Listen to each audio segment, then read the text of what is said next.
ಓ ಆಡಿಟ್ರೆ. ಮಾಡಿಟ್ರೆ ಮತ್ತೆ ಸಮಾಚಾರ. ನನ್ನ ಸ್ವಲ್ಪ ನೋಡ್ಬೇಕು ಬಂದ್ಬಿಡಿ.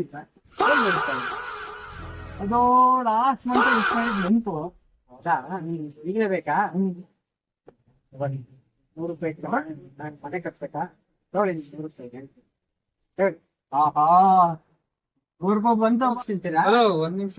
ನನಗೆ ನೋಡ್ರಿ ಸ್ವಾಮಿ, ಏನ್ ಸಕ್ಕಂತ ಟೇಬಲ್ ಇಟ್ಕೊತಿದ್ದೀರಾ? 100 ರೂಪಾಯಿ ಬಂದಿದ್ದು ಕೊಡಿ ಕೊಡಿ.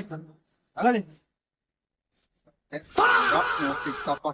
ಇಲ್ಲ ಸ್ವಾಮಿ, ನೀವು ಹೋದ ವಾರ ತಗೊಂಡಿದ್ರ 100 ರೂಪಾಯಿ ಇದ್ರಲ್ಲಿ. ಏನ್ರಿ 3 ರೂಪಾಯಿ ಬೇಕೇನ್ರಿ? ತಡ್ರಿ, ಕ್ಲಿಯರ್ ಆಯ್ತೇನ್ರಿ ನಿಮ್ ಸಾಲ? ಹೋಗಿದ್ ಬಿಡ್ರಿ.